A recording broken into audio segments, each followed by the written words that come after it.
known for its meticulous craftsmanship, lived a clockmaker named Elias. Elias was a genius. His clocks were marvels of engineering, beautiful and precise.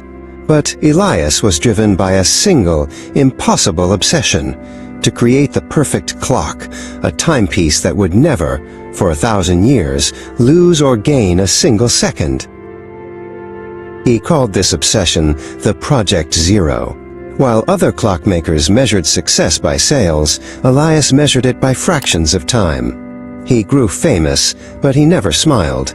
His workshop was immaculate, his clocks were perfect, but his heart was empty. Elias, internal monologue, if I can just make this one adjustment, if I can remove this one flaw, then I will be satisfied. He worked from dawn till midnight, ignoring the sound of the rain outside, the smell of dinner, and the gentle calls of his family. He sought perfection in the gears, while his own life became unbalanced and neglected.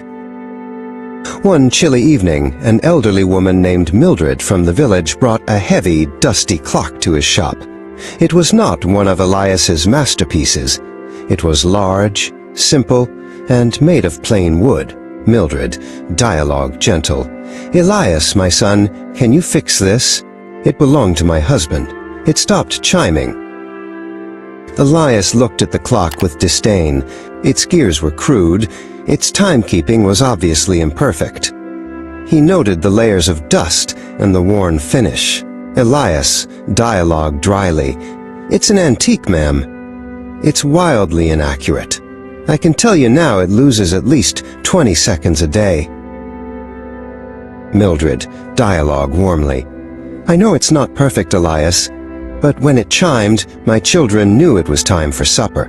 My husband knew it was time to leave the fields. Its job was not to tell the perfect time, but to make time perfect for our family. Elias felt a strange pang. He took the clock and began to examine it.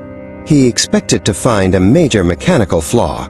Instead, he found the problem was minor.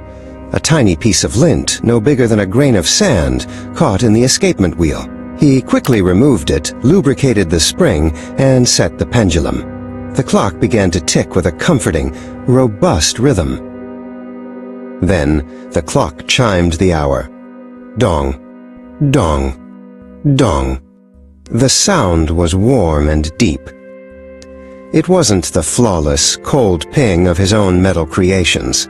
It was a familiar, human sound. As the sound faded, Elias looked around his workshop. He saw his perfect, silent clocks standing like cold statues, measuring a time that no one was truly living. He saw the dust motes dancing in the light, reminding him of the lint that had stopped the old woman's clock. He suddenly realized his own life was stopped by a piece of lint, the flaw of prioritizing unattainable perfection over simple, present joy. Elias, internal monologue realization. I have measured every second perfectly, but I haven't used a single one meaningfully. I was trying to save time, but I have only wasted life. Elias still built brilliant clocks, but his obsession changed. He spent less time chasing Project Zero and more time ensuring his clocks had a beautiful chime, a call to dinner, a signal for rest, a simple reminder to live. He started eating with his family, laughing at the jokes he'd missed for years, and even installed a simple, chiming clock in his own home. He was no less of a craftsman, but he was far happier. The clockmaker had finally learned.